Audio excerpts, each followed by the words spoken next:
സർവശക്തനും മഹാബലവാനും താന്മാർത്ഥം അമർത്യതയുള്ളവനും അടുത്തുകൂടാത്ത വെളിച്ചത്തിൽ വസിക്കുന്നവനുമായ സർവശക്തനാം ദൈവത്തിന് ഇന്ന് വന്നേക്കും മഹത്വമുണ്ടാകട്ടെ.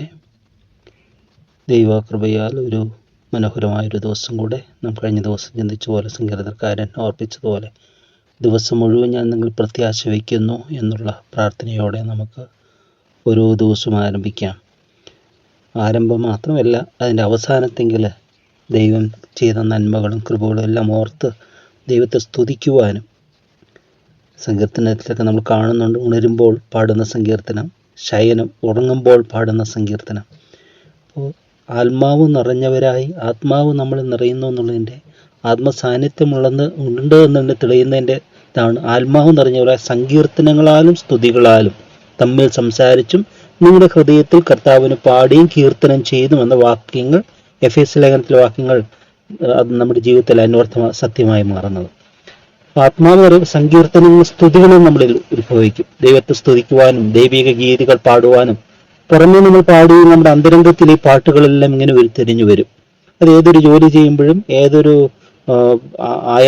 പ്രയാസമുള്ളതായ ജോലികൾ ചെയ്യുമ്പോഴും ഒക്കെ ഈ ഒരു ദൈവത്തിൻ്റെ പരിശുദ്ധാത്മാവിൻ്റെ സാന്നിധ്യം നമുക്ക് ആയാസരഹിതമാക്കി മാറ്റും. ഇപ്പോൾ ഈ ചില കഥകളൊക്കെ ഉണ്ടല്ലോ,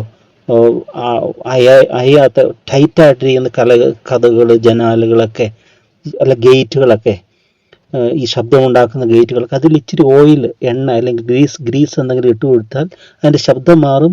അത് തുറക്കാനും അടയ്ക്കാനും എല്ലാം എളുപ്പമായിരിക്കും എന്ന് പറഞ്ഞ പോലെയാണ് നമ്മുടെ ഏതൊരു ടെൻഷൻ ഒക്കെ ആയ സമയത്ത് ടെൻഷൻ ഫ്രീ ആകാനായിട്ട് ദൈവകൃപയാണ് ഏറ്റവും നല്ലത്, ദൈവ സാന്നിധ്യമാണ് ഏറ്റവും നല്ലത്.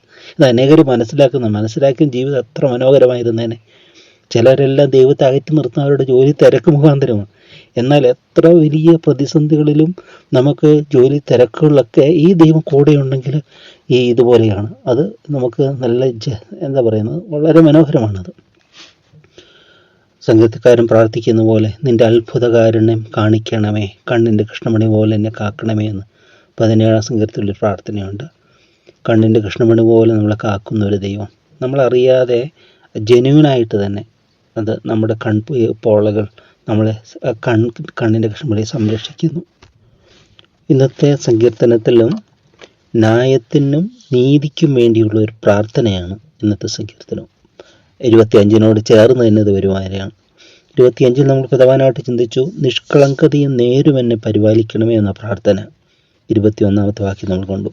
ഇനി 26 തുടങ്ങുന്നത്, യഹോവേ എനിക്ക് ന്യായം പാലിച്ചു തരണമേ, ഞാൻ എൻ്റെ നിഷ്കളങ്കതയിൽ നടക്കുന്നു, ഞാൻ ഇളകാതെ യഹോവയിൽ ആശ്രയിക്കുന്നു. യഹോവേ എന്നെ പരീക്ഷിച്ച് ശോധന ചെയ്യണമേ, എൻ്റെ അന്തരംഗവും എൻ്റെ ഹൃദയവും പരിശോധിക്കണമേ. നിന്റെ ദയ എൻ്റെ കണ്ണിൻ മുൻപിൽ ഇരിക്കുന്നു, നിന്റെ സത്യത്തിൽ ഞാൻ നടന്നുമിരിക്കുന്നു. ഭർത്തന്മാരോടുകൂടെ ഞാൻ ഇരുന്നിട്ടില്ല, കപടക്കാരുടെ അടുക്കൽ ഞാൻ ചെന്നിട്ടുമില്ല. ഇവിടെ ദാവീദ് തൻ്റെ തന്നെ നിഷ്കളങ്കത്വം ദൈവസന്നിധിയിൽ സമർപ്പിക്കുകയാണ്. ദൈവമാണ് ഏറ്റവും വലിയ ന്യായാധിപതി. ആ ദൈവസന്നദ്ധിയിൽ നമ്മൾ നേരുള്ളവരാണെങ്കിൽ നമുക്ക് ഒരു മനുഷ്യരെയും ഒരു ന്യായപീഠങ്ങളെയും നീതിപീഠങ്ങളെയും ഒന്നും ഭയക്കേണ്ടതില്ല. കാരണം ന്യായം നമ്മുടെ ദൈവസന്നിധിയിൽ നമ്മൾ നീതി ആണെങ്കിൽ നമുക്ക് ഒന്നിനെയും ഭയക്കേണ്ടതില്ല. നിർഭയരായിരിക്കും നമ്മൾ. ഒരു അധികാരികളെയും ഭയപ്പെടേണ്ടതില്ല, കാരണം നമ്മൾ ദോഷം ചെയ്തിട്ടില്ല. ദോഷം ചെയ്തവനാണ് അധികാരികളെ ഭയമെന്ന് പറയും അല്ലേ. അവരും ദൈവത്തിൻ്റെ ശുശ്രൂഷകന്മാരെന്ന് റോമർ ലേഖനത്തിൽ പറയുന്നുണ്ട്. പറയും, തെറ്റ് ചെയ്തെന്ന് നീ ഭയപ്പെടണം. അതിന് തെറ്റ് ചെയ്തവർക്ക് വേണ്ടിയാണ് ന്യായാധിപതിയൊക്കെ. അവർ വാൾ വഹിക്കുന്നത് അതിനു വേണ്ടി. അവരും ദൈവത്തിൻ്റെ ശുശ്രൂഷകന്മാരെന്ന് പറയുന്നത്. ഇവിടെ നിഷ്കളങ്കതയിൽ നടന്ന് എന്നിട്ട് ദൈവത്തെ ഒരു എക്സാമിൻ ചെയ്യാൻ പറയാം. നോക്കിക്കോ, വേണമെങ്കിൽ നോക്കിക്കോ. നമ്മൾ ചിലർ പറയത്തില്ല, എൻ്റെ അടുക്കൊന്നുമില്ല, നീ വേണമെങ്കിൽ നോക്കിക്കോ. ചില കാര്യങ്ങൾക്ക് വരുമ്പോൾ നമ്മൾ പറയും, ഞാൻ എടുത്തിട്ടൊന്നുമില്ല, നിങ്ങൾ വേണമെങ്കിൽ നോക്കിക്കോ എന്ന് പറയും. എന്ന് പറഞ്ഞാൽ ഇവിടെ ദൈവസന്നിധിയിൽ ആദ്യം പറയുക, രണ്ടാമത്തെ വാക്ക്, യഹോവേ എന്നെ പരീക്ഷിച്ച് ശോധന ചെയ്യണമേ, എൻ്റെ അന്തരംഗവും എൻ്റെ ഹൃദയവും പരിശോധിക്കണമേ. നിന്റെ ദയ എൻ്റെ കണ്ണിൻ മുമ്പിൽ ഇരിക്കുന്നു. ഇവിടെ നമ്മൾ എപ്പോഴും ഇങ്ങനെ ദൈവത്തെ അനുവദിച്ചാൽ ഈ ദുഷ്ടകാര്യങ്ങൾക്കൊന്നും നമ്മൾ സ്ഥാനം കാണത്തില്ല. അതെല്ലാം ഓടി ഒളിക്കും. ഈ ചില വെളിച്ചം വരുമ്പോൾ ചില ക്ഷുദ്രജീവികളെല്ലാം ഓടി ഒളിക്കുന്ന പോലെ ഇത് ഓടി ഒളിക്കും. പക്ഷെ ഇത് ഓടി ഒളിക്കുകയല്ല, നമ്മളിന്ന് പുറത്താകണം. ഏത് ഈ തിന്മയും അതുമെല്ലാം. അപ്പോൾ എപ്പോഴും എന്താണ്, നമ്മുടെ ഹൃദയം എപ്പോഴും സംശുദ്ധമായിരിക്കണം. അത് ദൈവ സാന്നിധ്യമാണ്. ഇത് സന്ധ്യായാഗത്തിങ്കൽ കൈകൾ മലർത്തുന്നു എന്ന് പറയുന്നത്, കൈകൾ മലർത്തി പ്രാർത്ഥിക്കുന്നതിൻ്റെ തെളിവ്, കർത്താവേ ഞാൻ റൈറ്റിയസ്നെസ്, എൻ്റെ കരങ്ങൾ അത് ഒന്നും മറച്ചു വയ്ക്കാനില്ല ദൈവസന്നിധിയിൽ. എല്ലാം തെറ്റുകൾ വന്നാൽ പോലും മറച്ചു വെക്കുകയല്ല. ലംഘനം മറച്ചു വെക്കുന്നവന് ശുഭം വരികയില്ല എന്ന്, അകത്യം മറച്ചു വെക്കുക ശുഭം വരികയില്ല. അപ്പോൾ ലംഘനം ഏറ്റുപറയുന്ന വിറ്റുപറഞ്ഞ് ഉപേക്ഷിക്കുന്നതിന് ദയ ലഭിക്കും. അപ്പോൾ നമ്മൾ ദൈവസമയത്ത് തന്നെ നമ്മൾ പരിശോധിക്കുക. ഒന്ന് നമ്മൾ തെറ്റ് ചെയ്തിട്ടുണ്ടെങ്കിൽ, തെറ്റ് ചെയ്യാത്ത ചില ആരോപണങ്ങൾ നമ്മുടെ മേൽ വരുമ്പോൾ നമ്മൾ ദൈവത്തിന് കർത്താവെ എന്നെ പരിശോധിക്കണമേ എന്ന് നമ്മൾ പ്രാർത്ഥിക്കുക. പിന്നെ ശുദ്ധീകരണത്തിന് വേണ്ടി നമ്മൾ അതേ പ്രാർത്ഥന തന്നെ, ദൈവമേ എന്നെ പരിശോധിക്കണം, വ്യസനത്തിൻ്റെ മാർഗം എന്നിൽ ഉണ്ടോ എന്ന് നോക്കി ശാശ്വത മാർഗത്തിൽ എന്നെ നടത്തണമേ എന്ന്, അല്ലേ? സങ്കീർത്തനം 19 നമ്മൾ വായിക്കുന്നത്, എൻ്റെ ഹൃദയത്തിലെ ധ്യാനവും എൻ്റെ വായിലെ വാക്കുകളും നിനക്ക് പ്രസാദകരമായിരിക്കണമേ. എന്തെങ്കിലും ദോഷമുണ്ടോ എന്ന് കണ്ടുപിടിക്കണം. ശുദ്ധീകരണത്തിന് വേണ്ടിയും സമർപ്പിക്കുക, നീതിക്കും ന്യായത്തിനും വേണ്ടി സമർപ്പിക്കുക. അതെങ്ങനെ നമുക്ക് മനസ്സിലായി എന്നറിയില്ല. ഒന്നാമത് അവിടെ പറയുന്നത് ദൈവത്തെ സന്നിധിയിൽ റൈച്ചിയസ്നായിട്ട് ചേർക്കുക. ദൈവം എന്നെ പരിശോധിച്ച് നോക്കണം, വ്യസനത്തിൽ അവിടെ എൻ്റെ അന്തരംഗം പരിശോധിച്ച് നോക്കണം. 2, നമ്മൾ ശുദ്ധീകരണത്തിന് വേണ്ടി നമ്മൾ പ്രാർത്ഥിക്കണം. കർത്താവെ നിനക്ക് ഇഷ്ടമില്ലാത്ത എന്തെങ്കിലും ഉണ്ടോ എന്ന് നോക്കണമേ, എന്നെ ശുദ്ധീകരിക്കണമേ. ഇനി അവിടെ ഈ 4-ാമത്തെ വാക്യം മുതൽ പറയുകയാണ്, നിന്റെ ദയ എൻ്റെ കണ്ണിന് മുമ്പിൽ ഇരിക്കുന്നു. 3-ാമത്തെ വാക്യം, നിന്റെ സത്യത്തെ ഞാൻ നടന്നു വരിക്കുന്നു. 4-ാമത്തെ വാക്യത്തിൽ, വ്യർത്ഥന്മാരോടുകൂടി ഞാൻ ഇരുന്നിട്ടില്ല, കപടക്കാരുടെ അടുത്ത് ഞാൻ ചെന്നിട്ടുമില്ല, ദുഷ്പ്രവൃത്തിക്കാരുടെ സംഘത്തെ ഞാൻ പകച്ചിരിക്കുന്നു, ദുഷ്ടന്മാരോടുകൂടി ഞാൻ ഇരിക്കുകയുമില്ല. സ്തോത്രസ്വരം കേൾപ്പിക്കേണ്ടതിനും നിന്റെ അത്ഭുത പ്രവൃത്തികളൊക്കെ ഞാൻ വർണ്ണിക്കേണ്ടതിനും ഞാൻ കുറ്റമില്ലായ്മയിൽ എൻ്റെ കൈകളെ കഴുകുന്നു. യഹോവേ, ഞാൻ നിന്റെ യാഗപീഠത്തെ വലം വയ്ക്കുന്നു. യഹോവേ, നിന്റെ ആലയമായ വാസസ്ഥലവും നിന്റെ മഹത്വത്തിൻ്റെ നിവാസവും എനിക്ക് പ്രിയമാകുന്നു. അവിടെ 8-ാം വാക്യം വരെ ഈ എനിക്ക് വന്ന് 4, 5, 6 വാക്യങ്ങളെല്ലാം ഈ ഓർത്തഡോക്സ് പാരമ്പര്യത്തിൽ ഈ പുരോഹിതർ അവസാനം ഈ യാഗപീഠത്തെ വലം വെച്ചുകൊണ്ട് ചൊല്ലുന്ന ഒരു പ്രാർത്ഥനയത്. ദുഷ്പ്രവർത്തി കപടക്കാരുടെ വ്യർത്ഥന്മാരോട് ഞാൻ ഇരുന്നിട്ടില്ല, കപടക്കാരുടെ അടുത്ത് ഞാൻ ചെന്നിട്ടില്ല, ഞാൻ സത്യത്തിൽ നടന്നിരിക്കുന്നു, ദുഷ്പ്രവർത്തിക്കാരുടെ സംഘത്തെ ഞാൻ പകച്ചു, ദുഷ്ടന്മാരോട് ഞാൻ ഇരിക്കുകയില്ല. സ്തോത്രസ്വരം, ആ പ്രാർത്ഥന അത് ആ സമയത്ത് പ്രാർത്ഥിക്കുന്നതാണ് ഉള്ളത്. ഇത് ഓരോ വിശ്വാസിയുടെ ജീവിതത്തിലതായിരിക്കണം. ദുഷ്ട സംസർഗം നമ്മുടെ അവരുടെ ദുഷ്ടത പകരും. അതൊരു പകർച്ചവ്യാധി പോലെയാണ് പാപങ്ങളും തിന്മകളും എല്ലാം. അശുദ്ധ സംസർഗം, പാപികളെ വെറുക്കുകയല്ല, ഒരു വ്യക്തിയെ പാപി എന്ന് പറഞ്ഞ് വെറുക്കുകയല്ല, നല്ല പാപത്തെ നമ്മൾ വെറുക്കുന്നത്, പാപ സ്വഭാവത്തെ വെറുക്കുന്നു. ആ വ്യക്തിയെ നമ്മൾ കരുണ തോന്നുന്നു. കാരണം നമ്മളും അങ്ങനെയായിരുന്നു, നമ്മളോടും കരുണ തോന്നുന്ന ദൈവത്തിൻ്റെ കരുണ മറ്റുള്ളവരോടും. നമ്മളോട് ക്ഷമിക്കുന്നതെയും ആ ക്ഷമ നമ്മൾ മറ്റുള്ളവർക്കും കൊടുക്കുന്നു, അല്ലേ? നമ്മൾ തെറ്റ് ചെയ്ത് ദൈവത്തിന് തെല്ലുമ്പോൾ ദൈവം നമ്മളോട് ക്ഷമിക്കുന്നു. അപ്പോൾ നമ്മളോട് തെറ്റ് ചെയ്തവരോട് നമ്മൾ ക്ഷമിക്കുന്നു. അതാ കർത്തൃ പ്രാർത്ഥനയിൽ, ഞങ്ങളുടെ കടക്കാരോട് നിങ്ങൾ ക്ഷമിക്കുന്ന പോലെ ഞങ്ങളുടെ കടങ്ങളും പാവങ്ങളും നിങ്ങളോട് ക്ഷമിക്കണമേ. അപ്പോൾ ഓരോ ദിവസം നമ്മൾ ചിന്തിക്കണം, ഇന്ന് ഞാൻ എൻ്റെ ഏതെങ്കിലും ജീവിതത്തിൽ ഏതെങ്കിലും വ്യക്തിയോട് ഞാൻ ക്ഷമിക്കേണ്ടതായിട്ടുണ്ടോ? അത് ഹൃദയപൂർവ്വം ക്ഷമിക്കണം. ആ വ്യക്തിക്ക് നമ്മൾ എഗെയിൻസ്റ്റ് ആണെന്ന് തോന്നിയാലും തോന്നാത്തവണ്ണം നമ്മൾ ക്ഷമ ചോദിക്കേണ്ടതാണ്, ചോദിക്കണം. ഇല്ലെങ്കിൽ നമ്മുടെ ഹൃദയത്തിൽ തന്നെ ആ നീതീകരണം പ്രാപിക്കണം. ആരോടെങ്കിലും എന്തെങ്കിലും ഇഷ്ടമൊക്കെ വന്നിട്ടുണ്ടെങ്കിൽ ദൈവത്തിൻ്റെ ഏറ്റുപറഞ്ഞ കർത്താവ് ആ വ്യക്തിക്ക് വേണ്ടി പ്രാർത്ഥിക്കണം. അപ്പോൾ നമ്മൾ നിർമ്മലരായിരിക്കും. അല്ലെങ്കിൽ അതെല്ലാം ഇങ്ങനെ കറപ്റ്റായിട്ട് കറ പോലെ ഇങ്ങനെ നമ്മളെ പറ്റി പിടിച്ചിരിക്കും, ഓരോന്ന് മാലിന്യങ്ങളായിട്ട്. ഇപ്പോൾ ഒരു കണ്ണാടിയിൽ കറ പറ്റിയാൽ നമ്മുടെ മുഖം കാണാൻ പറ്റത്തില്ല, വികൃതമായിരിക്കും. എന്ന് പറഞ്ഞ പോലെ നമ്മളെ തന്നെ ശുദ്ധീകരിക്കുമ്പോൾ നമുക്കത് വെടിപ്പായിട്ട് കാണാനായിട്ട് പറ്റും. പുറത്തേക്കുള്ള കാഴ്ച അതുപോലെ തന്നെ. പുറത്തേക്ക് കാണുന്ന ഒരു കണ്ണാടിയിൽ അഴുക്ക് പുരണ്ടിരുന്നാൽ പുറത്തെ കാഴ്ചകൾ നല്ലതായിരിക്കില്ല. എന്നാൽ ആ കണ്ണാടി ഒന്ന് ക്ലീൻ ചെയ്തിട്ട് അതിൽ കൂടെ നോക്കിയാൽ നല്ല കാഴ്ചകളായിരിക്കും പുറത്തേക്കുള്ളത്.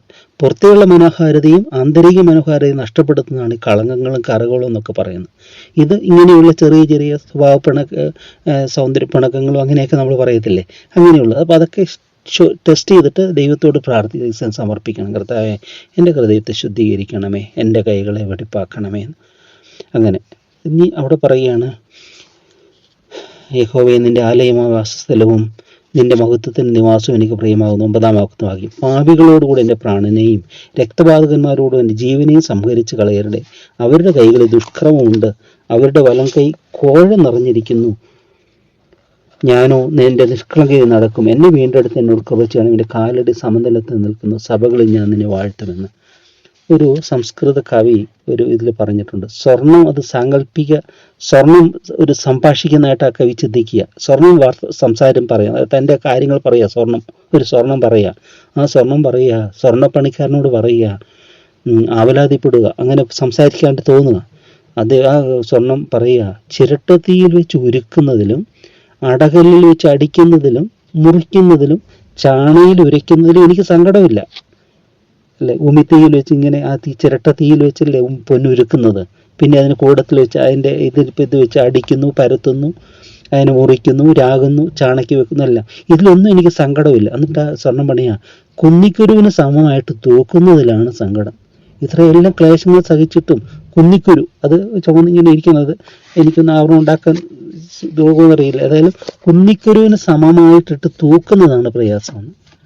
അത് ഇവിടെ തന്നെ ദാവീദ് പറയുകയാണ്, പാപികളോടും എൻ്റെ പ്രാണനെയും രക്തപാതകന്മാരോട് ജീവനെയും സംഹരിച്ച് കളയരുത്. ദൈവം ഒരിക്കലും അങ്ങനെ ചെയ്യില്ല. നെല്ലും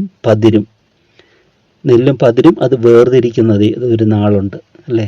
കളയും നല്ല ഇത് ചെടിയും അത് വേർതിരിക്കുന്ന ഒരു നിയമമുണ്ട്.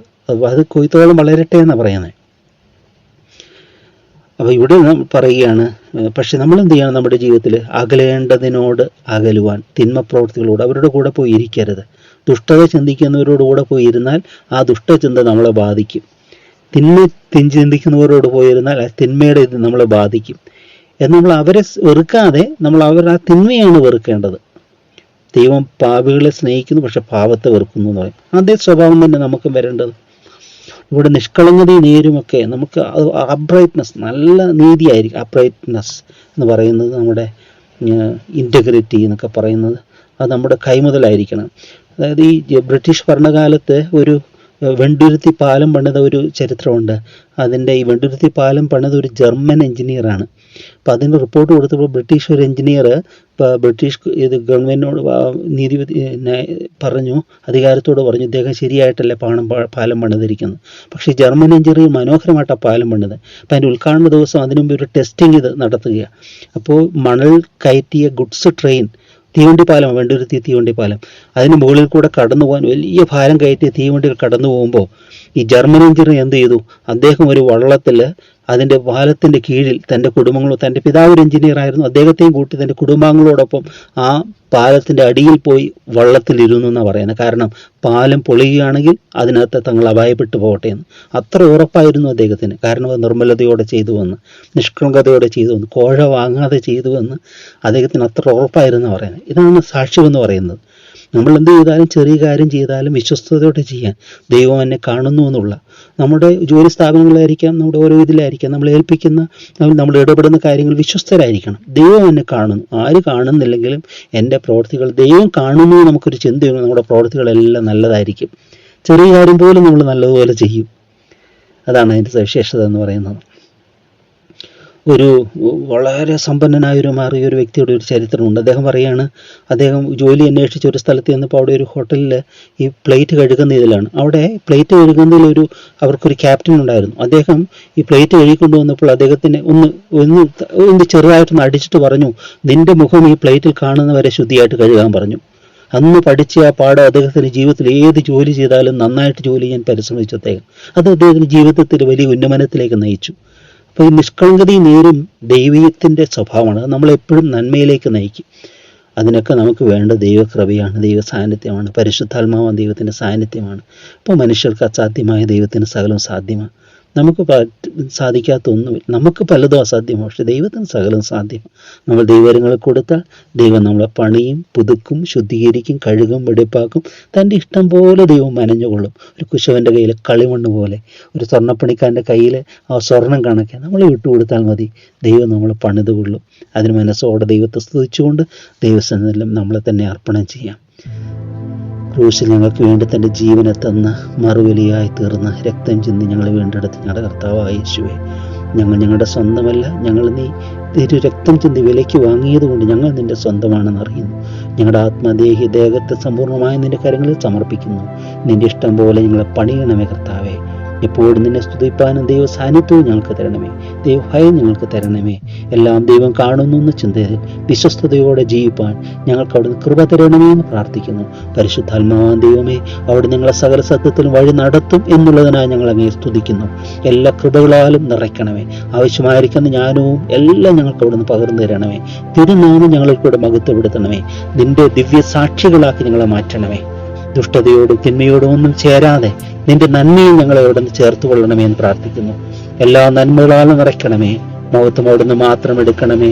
പിതാവിന്റെയും പുത്രന്റെയും പരിശുദ്ധാത്മാവിന്റെ നാമം മഹത്വപ്പെടുത്തിക്കൊണ്ടുണ്ടെങ്കിൽ ജീവിപ്പാനായിട്ട് തന്നെ. ആമേൻ, ആമേൻ, ആമേൻ.